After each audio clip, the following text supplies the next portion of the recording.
Vous écoutez Europe 1, il est 8h17. Vous n'avez rien entendu hier, par exemple, quand Christian Jacob vous a averti, si le sort du gouvernement était entre les mains des Français, aujourd'hui vous seriez tous chez vous et vos jours sont comptés. Je crois qu'il y a des institutions dans ce pays. Il y a un président de la République qui a été élu par le peuple et il a ce suffrage. Il y a une majorité qui a été élue par le peuple qui a ce suffrage. On peut en redébattre tous les jours. La difficulté du moment, l'impopularité qui est la nôtre, il ne faut pas se cacher derrière son petit doigt, c'est une impopularité qui est due à quoi? Au manque de résultats. Pourquoi on manque de résultats? Parce que sans doute on n'a pas été assez fort et assez loin les 2 premières années, parce qu'on n'a pas réformé, et parce qu'on paye cash, si je puis dire, une décennie perdue. Donc aujourd'hui, nous n'avons pas d'autre choix qu'agir, continuer la réforme pour le quotidien des Français. Parce que la réforme, c'est les résultats à terme. La réforme, c'est les résultats demain. Vous promettez. Ce sont les résultats très vite. Moi, je pense qu'on ne reconstituera les bases d'une vraie action politique qu'avec des résultats. Emmanuel Macron, et qu'est-ce que vous dites aux frondeurs, lâcheurs qui se sont arrêtés à l'abstention avec un votus interruptus et qui sont en train de proposer ou la 6e ou la 4e République? Qu'est-ce que vous leur dites? D'abord, les parlementaires qui soient de droite ou de gauche qui ne soutiennent pas, il faut les respecter.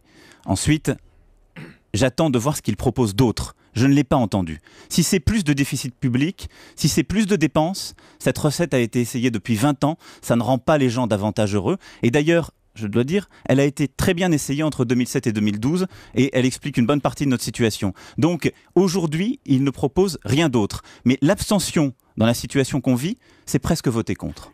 Et vous arrivez en pleine tourmente, comme vous l'avez dit, on vous a peu vu et peu entendu. Est-ce qu'il y a une méthode, Macron? Je ne sais pas s'il y a une méthode qui m'est propre. D'abord, c'est d'être pragmatique. C'est-à-dire que je veux répondre aux problèmes qui se posent dans l'économie et pour les Français au quotidien. On y reviendra, ils sont nombreux. Moi, je n'ai pas la réponse à tout. Si on l'avait d'ailleurs, ça se serait vu. Et donc, je pense qu'il faut beaucoup écouter et concerter. C'est ce que je compte faire, là aussi, sur chacun des sujets qui m'est donné. Et après, je pense qu'il faut être transparent sur les informations qu'on a, sur ce qu'on veut faire. Je pense qu'il faut être clair. Il faut dire ce qu'on fait et ce qu'on ne fait pas, très vite. Et ensuite, il faut trancher. Est-ce que le Macron, qui est face aux réalités, peut être réformiste dans le climat d'aujourd'hui? Mais il n'y a pas le choix. Si on ne bouge pas, on échouera. Parce que, est-ce que vous trouvez que les Français au quotidien se sentent bien? Est-ce que vous trouvez que les patrons de PME, les artisans se sentent bien? Non, mais je vous dis... Rendez-les bien. C'est précisément ça. Donc, on n'a pas d'autre choix que de faire cette série de petites réformes. Il n'y a pas, je voudrais lever une ambiguïté, il n'y a pas une grande réforme qu'il faudrait faire dans ce pays et qui va tout résoudre. Il n'y en a pas. Il y a une série de petites réformes, de petits déblocages qu'il faut qu'on puisse conduire pour les aider au quotidien et leur redonner l'énergie. Alors, on nous annonçait une loi pour stimuler la croissance. Où est-elle? C'est précisément la loi que je suis en train de préparer. La loi... Elle sera, avant la fin d'année, soumise au Conseil des ministres et au Parlement en début d'année prochaine. Ce sera une vraie loi, donc soumise à un débat. Qu'est-ce que c'est l'objectif de cette loi? C'est de créer de l'activité dans ce pays. On parle d'emploi, de chômage de masse, il faut créer de l'activité partout où c'est possible. Et donc c'est une série de petits déverrouillages sur plein de sujets qui relèvent du travail, du quotidien, des réglementations. C'est pas du bricolage, ça? C'est pas du bricolage. Là encore une fois, avec de petites choses, on arrive à de grands gains, de grands résultats, c'est ça? On ne fera rien qui ne soit perceptible par les gens. Mais on va prendre des exemples. Vos prédécesseurs voulaient rendre 6 milliards d'euros de pouvoir d'achat en mettant fin au monopole et aux rentes des professions réglementées. Il y en a 37 ou même davantage. Est-ce que vous ferez la réforme? Alors, les professions réglementées, c'est un tout petit bout de cette réforme pour l'activité, de cette loi pour la croissance. On ne va pas résoudre le problème des Français en sacrifiant les notaires ou les pharmaciens. Il ne faut pas raconter d'histoire. Ensuite, je ne vais pas dire qu'on rendra 6 milliards de pouvoir d'achat aux Français. Ça n'est pas vrai. C'est une illusion. Par contre, si réforme il y a, elle se fera avec ces professions. C'est des professions qui n'ont pas bougé depuis des décennies. Il ne faut pas le faire contre eux. La sécurité juridique, la sécurité sanitaire, le maillage des territoires doivent être préservés. Mais on peut créer de l'activité, redonner du pouvoir d'achat, redonner un petit peu d'oxygène à cette économie. Créer des emplois peut-être? Et créer des emplois en révisant certains tarifs. Je veux dire, le tarif des notaires, il n'est pas revu depuis 1978, me dit-on. J'avais 1 an. Ça ne doit pas être un bon système. Ouais. Aujourd'hui, vous avez soyons très concrets. Le permis de conduire, aujourd'hui, dans ce pays, il coûte en moyenne 1 500 €. Il faut attendre plusieurs mois, parfois plusieurs années avant de pouvoir le passer. Dans les sociétés qui me sont données sur les dossiers que j'ai, il y a la société GAD. Vous savez, cet abattoir. Oui, oui.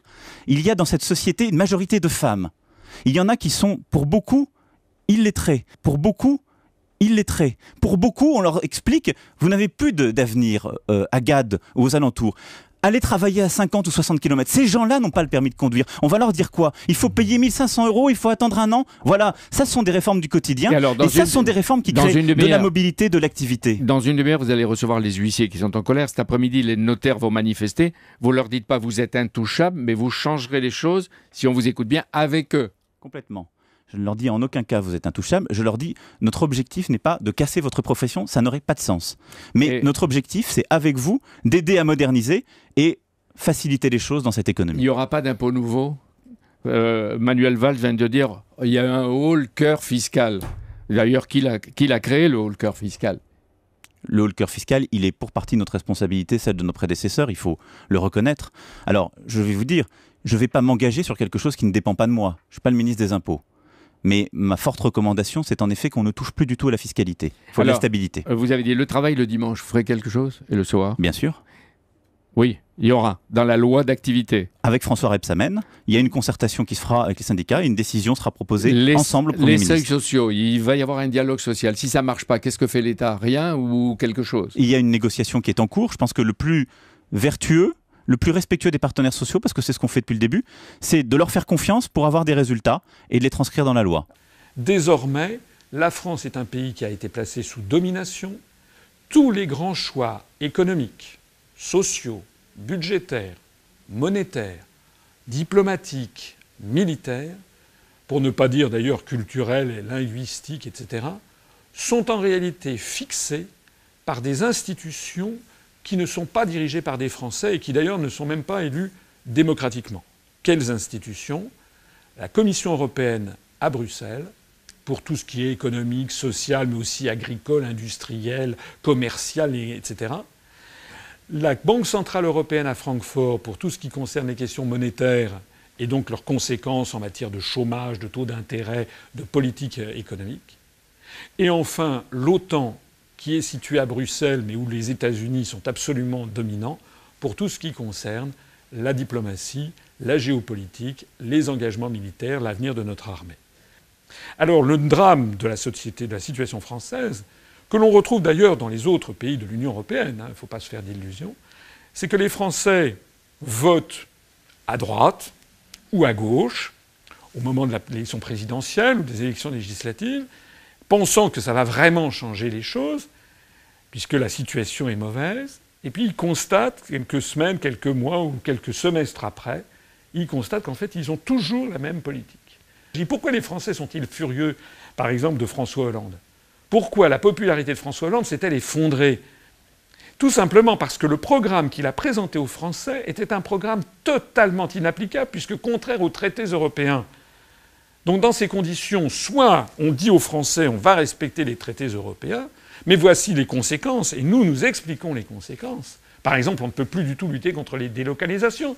C'est l'article 63 du traité sur le fonctionnement de l'Union européenne qui interdit tous les contrôles des mouvements de capitaux.